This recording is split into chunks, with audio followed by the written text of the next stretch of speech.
ഗവൺമെൻറ്റിന് അങ്ങനെയുള്ള ഏത് കോർപ്പറേഷനിലേക്കും നേരിട്ട് ചെയർമാനെ നിയമിക്കാം. അതിന് ബോർഡ് മെമ്പർ സ്ഥാനം വേണമെന്നില്ല. എന്നെ നിയമിച്ചിരുന്നത് ചെയർമാനായിട്ടാണ്, ബോർഡ് മെമ്പറായിട്ടല്ല. അധ്യക്ഷത വഹിച്ചിരുന്നത് ഞാനാണ്.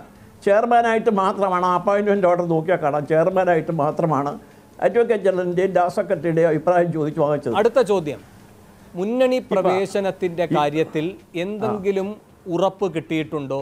എന്താണ് ശ്രീ ആർ ബാലകൃഷ്ണപിള്ളയുടെ പാർട്ടിയുടെ നിലപാട്? ഇങ്ങനെ എന്നും പുറത്തു നിൽക്കാം എന്നല്ലല്ലോ. അത് ഞാൻ എൻ്റെ നിലപാടെടുക്കുമ്പോൾ ഞാൻ തീർച്ചയായിട്ടും നിങ്ങളെയൊക്കെ വിളിച്ചു കൂട്ടി പറയും. അത് ഒരു നിലപാടും വ്യത്യാസമില്ല. ഞാൻ ഈ ഗവൺമെൻറ്റിൻ്റെ ഈ അഴിമതി വിരുദ്ധ മുഖം പിന്തുണയ്ക്കുന്നതിൽ ഞാൻ ഒരു പാർട്ടി ഇല്ലെങ്കിലും രാജ്യത്തൊന്നും അല്ലെങ്കിലും ഒരു ചെയർമാനും MLA ഒന്നും അല്ലെങ്കിലും ഞാൻ അംഗീകരിക്കുന്നു. കാരണം ഉന്നത തലങ്ങളിലെ കറപ്ഷനും സർക്കാർ ഓഫീസുകളിലെ കറപ്ഷനും വലിയൊരു അളവ് വരെ പോയിട്ടുണ്ട്. ഞാൻ 5 മന്ത്രിമാർക്കെതിരായി തെളിവ് വെച്ച് ആരോപണം എഴുതി ഉമ്മൻചാണ്ടിക്ക് 15 സെപ്റ്റംബർ 28 വീട്ടിൽ കൊണ്ടുവന്ന് കൊടുത്തിട്ടൊരു അന്വേഷണം പോലും നടത്താതെ അപമാനിച്ച ആ സംഭവം ഉൾപ്പെടെ എത്രയോ പ്രാവശ്യം TV പറഞ്ഞിട്ടുള്ളതാണ്. അത് കഴിഞ്ഞ് 2 കൊല്ലം അതിൽ അധികാരം കൊണ്ട് എന്തൊക്കെ കുഴപ്പമുണ്ടാക്കി എന്ന താരതമ്യം അവിടെ നിൽക്കട്ടെ. മുന്നണി എന്ന നിലയിൽ എടുക്കുമ്പോൾ അങ്ങേറ്റം ദുർബലമായ പാർട്ടികളെ പോലും UDF ഘടകകക്ഷിയാക്കിയിട്ടുണ്ട്. ഇപ്പോൾ 30 കൊല്ലം ഫോർവേഡ് ബ്ലോക്ക് താങ്കൾ അടക്കമുള്ളവരുടെ ഇപ്പോഴത്തെ ഈ നിൽപ്പുണ്ടല്ലോ, അത് നിന്നതാണ്. എന്നിട്ട് പോലും അകത്ത് കടക്കാൻ കഴിഞ്ഞിട്ടില്ല, അവിടെ അകത്തെടുത്തു. അപ്പോൾ അതുകൊണ്ടൊരു പാർട്ടി ഒരു മുന്നണി സംവിധാനത്തോട് ഐക്യപ്പെട്ട് നിൽക്കുക മാത്രമല്ലല്ലോ ചെയ്യേണ്ടത്. ആ മുന്നണി സംവിധാനം തിരിച്ചൊരു നീതി കാട്ടണമല്ലോ. അതെത്ര കാലം കാത്തിരിക്കും? അല്ല, അത് വരട്ടെ. അത് TV കൂടെ നമ്മൾ ഡിസ്കസ് ചെയ്യേണ്ട കാര്യമല്ല. അത് എന്നെ പോലെ തന്നെ ഈ രാജ്യത്ത് മറ്റ് കക്ഷികളും ഈ ഗവൺമെൻറ്റിനെ ഈ മുന്നണിയെ പിന്തുണച്ച കക്ഷികളുണ്ട്. അത് അവരുടെ കാര്യം പരിഗണിക്കുമെന്ന് പറഞ്ഞിട്ടുണ്ട്. അത് പരിഗണിക്കട്ടെ. എന്റെ അവസാനത്തെ ചോദ്യത്തിലേക്ക് പിന്നെ ഗവൺമെന്റ് പറയാം, നിങ്ങൾ ആലോചിച്ചാൽ മതി. ഗണേഷ് കുമാർ MLA എന്ന നിലയിൽ നിൽക്കുകയാണ്. ഒരു MLA ഉള്ള കക്ഷിക്ക് തന്നെ മന്ത്രിസ്ഥാനം കൊടുത്തിട്ടുണ്ട് LDF. പക്ഷേ അപ്പോൾ LDFൽ ഇല്ല എന്നതുകൊണ്ടാണ് ഈ അവസരം ഗണേഷ് കുമാറിന് നഷ്ടപ്പെടുന്നത് എങ്കിൽ ഗണേഷ് കുമാർ ഈ സർക്കാരിന് എടുത്തു കാട്ടാൻ കഴിയുന്ന, ഈ മുന്നണിക്ക് എടുത്തു കാട്ടാൻ കഴിയുന്ന അഴിമതി വിരുദ്ധതയുടെ നല്ല തിളക്കമുള്ളൊരു മുഖമാണ്. ഗണേശൻ്റെ ഭാവി എന്തായിരിക്കും? ആ മുഖം 3.5 കൊല്ലക്കാലം ആ മുഖം മറച്ചു വെക്കുകയും അപമാനിതരാക്കി ഞങ്ങളെ ആക്ഷേപിക്കുകയും ചെയ്തവരാണ് UDF എന്നുള്ളത് അങ്ങ് മറക്കുന്നു. ഗണേശൻ നല്ല മന്ത്രിയാണ്, പക്ഷേ ആ ഗണേശനെ ഇറക്കി വിട്ടേച്ച് ആ ഓഫീസ് മുറിയും ആ കാറും ആ വീടും കൈവശപ്പെടുത്തി, ആ സീറ്റ് കസേര പോലും കൈവശപ്പെടുത്തിയ UDF എന്ത് തെറ്റിനാണ് ഗണേശനെ പുറത്തു നിർത്തിയത്? ഗണേശനെ പോലെ ഒരാളുള്ള ഏറ്റവും വലിയ അഴിമതിക്കാരനുണ്ടായിരുന്ന കക്ഷി 5 കൊല്ലം ഭരിക്കുകയും ചെയ്തു. അയാളുടെ പേര് കേസ് ഇപ്പോൾ എത്ര ഉണ്ട്, അത് വേറെ കാര്യം. അപ്പൊ ഗണേശനെ അകത്ത് കയറുന്നത് സ്വല്പം താമസിക്കട്ടെ എന്ന് പറയുന്നത് കുറെ കൂടെ നല്ലതല്ലേ? അത് വഴി അന്നേരം രാഷ്ട്രീയം 5 കൊല്ലം മുമ്പേ തീരുമാനിക്കേണ്ട കാര്യമല്ലല്ലോ. അതെന്തെങ്കിലും നടപടികൾ LDFൽ നിന്നുണ്ടാകുമെന്ന് ഞങ്ങൾ വിശ്വസിക്കുന്നു. ഞാൻ മാത്രമല്ല, എന്നെ പോലെയുള്ള കക്ഷികൾ വേറെയുണ്ട്, അവര് അത് പ്രതീക്ഷിക്കുന്നു. അത് ചർച്ച ചെയ്യുമ്പോൾ പറയാം. അത് നേരത്തെ TV ചർച്ചയാവുന്ന കാര്യമല്ല. ശരി. താങ്കളുടെ വ്യക്തിപരമായ തിരക്കുകൾക്കിടയിലും ഞങ്ങളോട് ഈ അവസരത്തിൽ സഹകരിച്ചതിന് നന്ദി. ഒരു വഴി തുറന്നിരിക്കുകയാണ്, മറ്റു വഴികൾ തുറക്കാൻ കഴിയുന്ന സാഹചര്യത്തിലേക്ക് പോകുമെന്ന ആത്മവിശ്വാസവും ശ്രീ ആർ ബാലകൃഷ്ണപിള്ള പ്രകടിപ്പിക്കുന്നു. വളരെയധികം നന്ദി Shri R Balakrishna Pillai super prime ടൈമിൽ പങ്കെടുത്തതിന്. ഒരു ഇടവേള.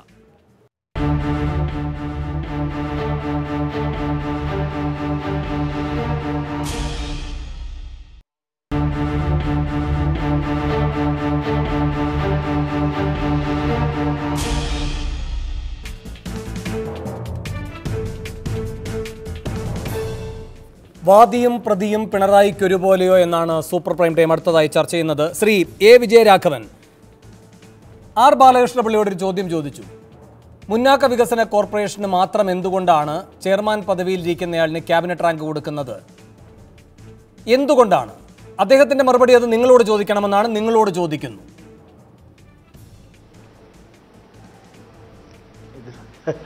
ഇതിലൊന്നുമില്ല. ഇത് നേരത്തെ നമ്മുടെ കഴിഞ്ഞ ഗവൺമെൻറ് അധികാരത്തിലിരിക്കുമ്പോൾ നിലനിന്നു പോന്നിരുന്ന ഒരു പദവിയാണത്. ഇതിൽ അസാധാരണത്തൊന്നും അതിൽ വരുന്നില്ല. ഒരു ആർ ബാലകൃഷ്ണപിള്ള അദ്ദേഹത്തിന് കഴിഞ്ഞ ഗവൺമെന്റിൽ നിലനിന്നിരുന്ന ഒരു പദവി. ഒരു നിമിഷം ഇപ്പോൾ തന്നെ മറുവാദങ്ങൾ വരികയാണ്. ബഹുമാനപ്പെട്ട വിജയരാഘവൻ കഴിഞ്ഞ ഗവൺമെൻറ് ചെയ്ത തെറ്റുകൾ തിരുത്താനാണ് ജനങ്ങൾ നിങ്ങളെ അധികാരത്തിൽ കൊണ്ടുവന്നത്. കഴിഞ്ഞ ഗവൺമെൻറ് കാലത്ത് ഞങ്ങൾ ശ്രീ ആർ ബാലകൃഷ്ണപിള്ളയെ നിയമിക്കുമ്പോൾ ഹൈക്കോടതിയിൽ ഇതിനെതിരെ ഒരു ഹർജി പോയിരുന്നു. ആ ഹർജിയിൽ എന്താ പറഞ്ഞിരുന്നത്? സുപ്രീം കോടതി അഴിമതിക്കാരനായി വിധിക്കപ്പെട്ട ഒരാളെ ഗവൺമെൻറ് പദവികൾ നിയമിക്കരുതെന്നുള്ള സുപ്രീം കോടതിയുടെ വാദത്തിൻ്റെ അടിസ്ഥാനത്തിലാണ് ശ്രീ ബാലകൃഷ്ണപിള്ള നിയമനത്തെ ചോദ്യം ചെയ്തത്. അന്ന് ഗവൺമെൻറ്റിനോട് അതിൻ്റെ വിശദീകരണം ആവശ്യപ്പെട്ടു. അന്ന് government secretary Shri KR Jyothilal പറഞ്ഞു, അദ്ദേഹത്തിനെ ചെയർമാനായി നിയമിച്ചെങ്കിലും യോഗങ്ങളിൽ അധ്യക്ഷ വഹിക്കാൻ അധികാരമില്ല, അതുകൊണ്ട് അദ്ദേഹം ആ സ്ഥാനത്തിരിക്കാൻ അയോഗ്യനാണെന്ന് ഗവൺമെൻറ്റിന് വേണ്ടി ജ്യോതിലാൽ പറഞ്ഞിട്ടുണ്ട്. അപ്പോൾ ആ ഗവൺമെൻറ് കാലത്ത് കോടതിയിൽ കൊടുത്ത അഫിഡവിറ്റ് അതാണെങ്കിൽ ആ കോടതിയിൽ ഒരു ഗവൺമെൻറ് അയോഗ്യനായ ഒരാളാണെന്ന് പറഞ്ഞ ആളെ നിങ്ങൾ എന്തിനു നിയമിച്ചു? അതാണ് ഇവിടെ ചോദ്യം. അല്ലല്ല, ഇവിടെ ഇപ്പോൾ ആ നിയമപ്രശ്നമില്ല എന്ന് ശ്രീ ആർ ബാലകൃഷ്ണപിള്ള പറയുന്നുണ്ട്. കാരണം അത് 5 വർഷത്തേക്ക് മാത്രമുള്ള ഒരു നിയമപ്രശ്നമാണ്. ആ പരിധി കഴിഞ്ഞു. പക്ഷേ ശ്രീ വിജയരാഘവൻ, നിങ്ങൾ കഴിഞ്ഞ ഗവൺമെന്റിന് സാധുത നൽകുന്നു ഈ തീരുമാനത്തിലൂടെ. കഴിഞ്ഞൊരു സർക്കാർ നിലവിലിരുന്നു. ആ സർക്കാരിൻ്റെ നിലപാടുകൾക്കാണ് സാധുതയെങ്കിൽ ആ സർക്കാർ ഇന്നും തുടരുമായിരുന്നു. ഇവിടെ ജനം ആ സർക്കാരിനെ പിഴുതെറിഞ്ഞു. പക്ഷേ ആ പിഴുതെറിയലിൻ്റെ കൂട്ടത്തിൽ പോയ ചില വ്യക്തികളുണ്ട്, അവർ വഹിച്ചിരുന്ന ചില സ്ഥാനങ്ങളുണ്ട്. ആ വ്യക്തികളെയും ആ സ്ഥാനങ്ങളെയും നിങ്ങൾ പുനഃപ്രതിഷ്ഠിക്കുമ്പോൾ ഏത് രാഷ്ട്രീയമാണ് നിങ്ങൾ പിന്തുടരുന്നത്? വളരെ കൃത്യമായ രാഷ്ട്രീയമാണ് പിന്തുടരുന്നത്. കഴിഞ്ഞ തെരഞ്ഞെടുപ്പിൽ ശ്രീ ബാലകൃഷ്ണപിള്ള ഇടതുപക്ഷ ജനാധിപത്യ മുന്നണിക്ക് അനുകൂലമായി നന്നായിട്ട് പ്രവർത്തിച്ചിട്ടുള്ള ഒരു നേതാവാണ്. അദ്ദേഹത്തിൻ്റെ മകൻ ശ്രീ ഗണേഷ് കുമാർ ഇടതുപക്ഷ ജനാധിപത്യ മുന്നണിയെ പിന്തുണയ്ക്കുന്നുണ്ട്. തികച്ചും രാഷ്ട്രീയമാണത്. രാഷ്ട്രീയമായി അദ്ദേഹത്തിന് UDFനോടുള്ള വിരോധത്തിൻ്റെ അടിസ്ഥാനത്തിൽ UDF നിന്ന് പുറത്തു വന്ന് LDFനെ പിന്തുണച്ച ഒരാളാണ്. അത് നമ്മളെല്ലാം കേരളത്തിലെ ജനങ്ങൾ അംഗീകരിച്ചല്ലേ. ബാലകൃഷ്ണപിള്ള LDFന് നൽകിയ ആ പിന്തുണയെ ജനങ്ങൾ അംഗീകരിച്ചതാണല്ലോ കഴിഞ്ഞ തെരഞ്ഞെടുപ്പിൽ. നിങ്ങൾ അതിനെ ദുർവ്യാഖ്യാനിക്കുകയാണ്. അതാണ് സംഭവിച്ചത്. കഴിഞ്ഞ തവണത്തെ ഈ തെരഞ്ഞെടുപ്പിൽ ബാലകൃഷ്ണപിള്ള ഉൾപ്പെടെ വന്ന് തെരഞ്ഞെടുപ്പ് കഴിഞ്ഞു, രാഷ്ട്രീയം മാറി. ചോദ്യം വരട്ടെ. ശ്രീ വിജയരാഘവൻ, കേരളത്തിലെ ജനങ്ങൾക്ക് നിങ്ങളോട് ചോദിക്കാനുള്ളൊരു ചോദ്യം, ഒരു സംശയമാണ്. ഞങ്ങൾക്കെല്ലാം സംശയമുണ്ട്. കാരണം കഴിഞ്ഞ തെരഞ്ഞെടുപ്പിൽ നിങ്ങൾ അഴിമതിക്കെതിരെ ജനവിധി നേടിയ ഒരു ഗവൺമെൻറ്റാണ്. അഴിമതിക്കെതിരെയാണ് നിങ്ങളുടെ പോരാട്ടം. ആ പോരാട്ടത്തിനാണ് 20 വർഷക്കാലം നിങ്ങളുടെ വന്ധ്യവയോധികനായ നേതാവ്, കേരളത്തിലെ മാർക്സിസ്റ്റ് പാർട്ടിയുടെ ഏറ്റവും സീനിയർ മോസ്റ്റ് നേതാവ്, 1964 കമ്മ്യൂണിസ്റ്റ് പാർട്ടി രണ്ടാകുമ്പോൾ മാർക്സിസ്റ്റ് പാർട്ടിക്ക് ജന്മം കൊടുത്ത ജീവിച്ചിരിക്കുന്ന ഒരേ ഒരു നേതാവ് ശ്രീ അച്യുതാനന്ദൻ 20 വർഷക്കാലം നിയമ പോരാട്ടം നടത്തിയിട്ടാണ് ബാലകൃഷ്ണപിള്ള അഴിമതിക്കാരാണെന്ന് വിധി വാങ്ങുന്നത്. ആ വിധിയുടെ അടിസ്ഥാനത്തിൽ 1 വർഷക്കാലം ജയിലിൽ കിടക്കാനാണ് കോടതി ഉത്തരവിട്ടത്. ആ കോടതി ഉത്തരവിട്ട അഴിമതി കേസിൽ ജയിലിൽ കിടന്ന ബാലകൃഷ്ണപിള്ള എവിടെ നിന്നാലും അദ്ദേഹം അഴിമതിക്കാരനാണോ അല്ലയോ എന്ന് ജനങ്ങൾക്ക് സംശയമുണ്ട്. അപ്പോൾ പണ്ട് ബൈബിളിലൊരു കഥയുണ്ട്. യേശുക്രിസ്തു പുരുഷാരത്തിന് മുമ്പിൽ നിൽക്കുമ്പോൾ അദ്ദേഹത്തെ കാണാൻ രക്തസ്രാവമുള്ളൊരു സ്ത്രീ ശ്രമിച്ചു. എത്ര ശ്രമിച്ചിട്ടും അടുത്തെത്താൻ കഴിഞ്ഞില്ല. കാരണം ആൾക്കൂട്ടത്തിനിടയിലാണ് യേശുക്രിസ്തു നിൽക്കുന്നത്. വളരെ കഷ്ടപ്പെട്ട് ബുദ്ധിമുട്ടി അടുത്തെത്താൻ ശ്രമിച്ച് നടക്കാതെ വന്നപ്പോൾ യേശുക്രിസ്തുവിൻ്റെ വസ്ത്രത്തിൽ അവർ കയറി പിടിച്ചു. പിടിച്ച മാത്രയിൽ അവരുടെ രക്തസ്രാവം മാറി. അതുപോലെയാണ് നിങ്ങൾ. ബാലകൃഷ്ണപിള്ള അഴിമതിക്കാരൻ. തൈലാദി വസ്തുക്കൾ അശുദ്ധമായാൽ പൗലോസ് തൊട്ടാൽ അത് ശുദ്ധമാകുമെന്നൊരു ചൊല്ലുണ്ട്. ഇവിടെ പൗലോസ് നിങ്ങളാണ്, മാർക്സിസ്റ്റ് പാർട്ടി. അഴിമതിക്കാരനായ ബാലകൃഷ്ണപിള്ള, അഴിമതിക്കാരനായ KM മാണി, നോട്ടെണ്ണുന്ന യന്ത്രമുള്ള KM മാണി, നിങ്ങൾ ഇവരെയൊക്കെ സ്പർശിച്ചു കഴിഞ്ഞാൽ യേശുവിനെ സ്പർശിച്ചപ്പോൾ രക്തസ്രാവം മാറിയ സ്ത്രീയെപ്പോലെ ഇവരുടെ എല്ലാം അശുദ്ധി മാറുന്നു. നിങ്ങൾ കത്തോലിക്ക സഭ വിശുദ്ധരെ പ്രഖ്യാപിക്കുന്ന പോലെയാണ് ഇപ്പോൾ ഓരോ വിശുദ്ധന്മാരെ. ഒരിക്കൽ കൂടി ശ്രീ വിജയരാഘവൻ മറുപടി. ഇവിടെ നിങ്ങൾ രാഷ്ട്രീയമായ പോരാട്ടം നടത്തി. അതിന്റെ ഭാഗമായി മാത്രമല്ല ഈ വിഷയത്തിന്റെ ഗൗരവം കിടക്കുന്നത് എന്ന് ഉൾക്കൊണ്ടുകൊണ്ട് നിയമ പോരാട്ടത്തിലേക്ക് പോയി. ശിക്ഷ വാങ്ങിക്കൊടുത്ത് നിങ്ങളുടെ രാഷ്ട്രീയവും നിയമപരവുമായ നിലപാടിന്റെ സാധുത ഈ പൊതുസമൂഹത്തിന് ബോധ്യമാക്കി കൊടുത്തു. അത് പിന്നീട് നിർവീര്യമാക്കാനുള്ളൊരു പദ്ധതിയായിട്ടാണ് നിങ്ങളിതെല്ലാം ചെയ്തതെങ്കിൽ നിങ്ങളുടെ ഇന്നത്തെ അഴിമതി വിരുദ്ധ മുദ്രാവാക്യത്തെ ഈ ജനത തള്ളിക്കളയും.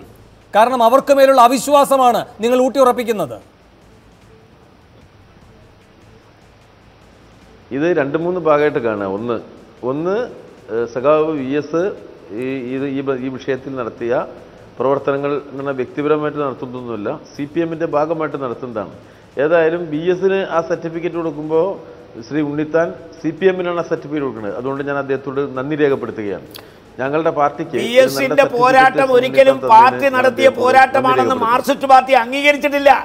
അങ്ങനെയാണെങ്കിൽ PS കോടതിയിൽ നടത്തിയ പോരാട്ടത്തിന്റെ ഫീസ് മുഴുവൻ നിങ്ങൾ കൊടുക്കണ്ടേ? VS അച്യുതാനന്ദൻ അദ്ദേഹം സ്വകാര്യമായി സമ്പാദിച്ച പണമാണ് ആ കേസ് നടത്താൻ ഉപയോഗിച്ചത്. പാർട്ടി സെക്രട്ടറി ആയിരുന്ന ഘട്ടത്തിൽ പിണറായി വിജയൻ ഈ വിവാദ വിഷയത്തിന് മറുപടി നൽകിയിട്ടുണ്ട്. ശ്രീ ഷാജഹാനും അറിയാം, പാർട്ടിയാണ് ആ നിയമയുദ്ധങ്ങൾക്കുള്ള ചെലവ് വഹിച്ചിട്ടുള്ളത് എന്നാണ് CPM-ന്റെ നിലപാട്. ശ്രീ വിജയരാഘവൻ തുടരാം.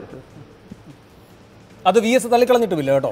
വിജയരാഘവൻ തുടരാം. കാര്യങ്ങളും ഞാൻ പറയുന്നത് നമ്മുടെ പാർട്ടിയിൽ വരവ് ചെലവ് കണക്കുണ്ടാവില്ലേ, തെരഞ്ഞെടുപ്പ് കമ്മീഷൻ കൊടുക്കണല്ലേ, അതിൽ രേഖപ്പെടുത്തി വെച്ചിട്ടുണ്ടാവുമല്ലോ.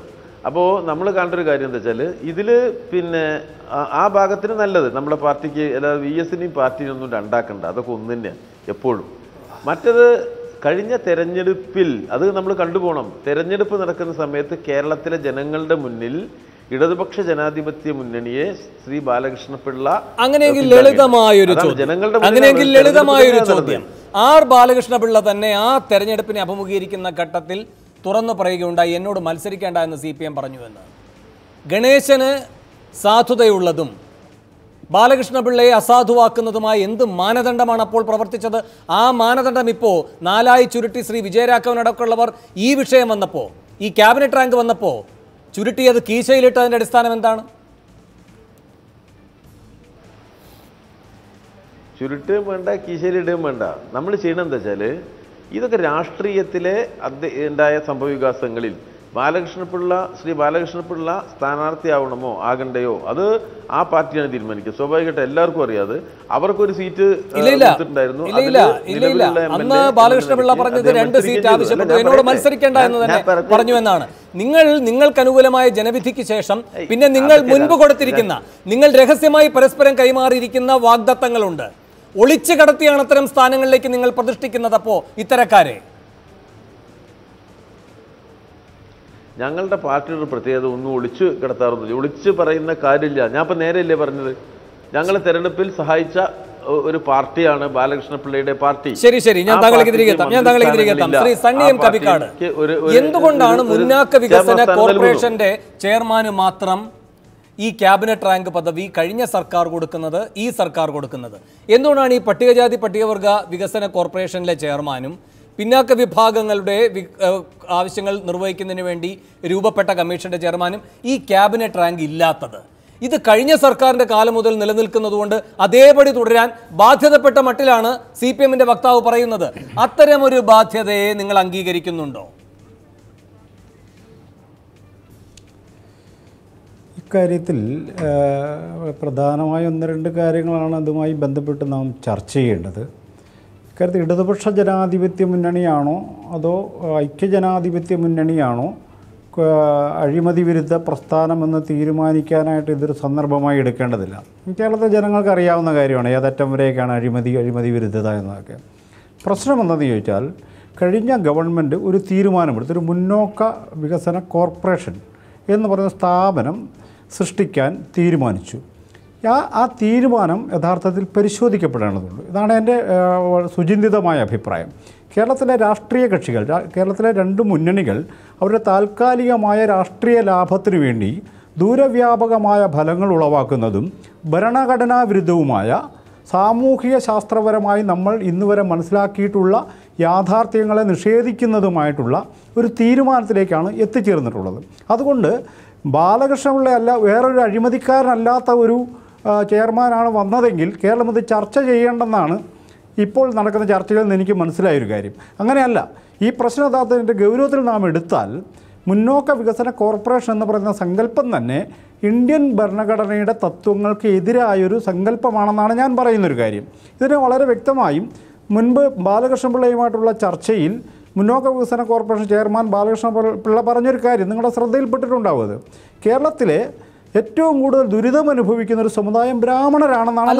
ബാലകൃഷ്ണപിള്ളയുടെ തലയിലേക്ക് മാത്രമായി ചാർത്തി കൊടുക്കേണ്ട, ഇടതുപക്ഷത്തിന് പുറത്താണ് നിൽക്കുന്നതെങ്കിലും ബാലകൃഷ്ണപിള്ള അങ്ങനെ പറയുന്നതിനെ ഇടതുപക്ഷത്തിനകത്ത് നിന്നോട് ശ്രീ വിജയരാഘവൻ പറഞ്ഞവർ ഒന്നും ഒളിച്ചു കടത്താതെ നേരെ തന്നെ പറയുന്ന മന്ത്രി, CPM-ന്റെ മന്ത്രിയുണ്ട്, കടകംപള്ളി സുരേന്ദ്രൻ. അല്ലല്ല, അങ്ങേക്കറിയുന്ന കാര്യമാണത്.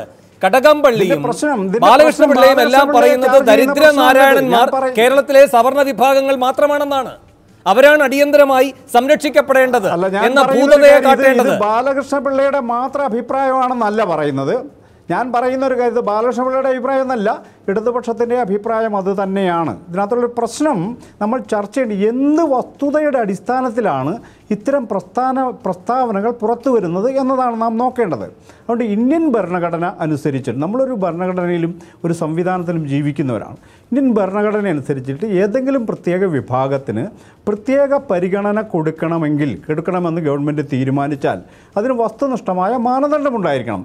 അവരുടെ പ്രാതിനിധ്യം ഗവൺമെൻറ് സർവീസിലായാലും പൊളിറ്റിക്കൽ അധികാരത്തിൻ്റെ കേന്ദ്രങ്ങളിലായാലും അവരുടെ പ്രാതിനിധ്യം കുറവായിരിക്കണം, മതിയായ പ്രാതിനിധ്യം ഉണ്ടായിരിക്കരുത്. ശ്രീ സണ്ണി കവിക്കാട്, താങ്കൾ ഇത് വളരെ ശാസ്ത്രീയമായി പരിശോധിച്ച് അപഗ്രഥിച്ച് ഇത് ശരിയല്ല എന്ന് പറയുന്നത് കൊണ്ട് കാര്യമില്ല. ഇപ്പോൾ ഇത് നമ്മുടെ മുന്നിലുണ്ട്,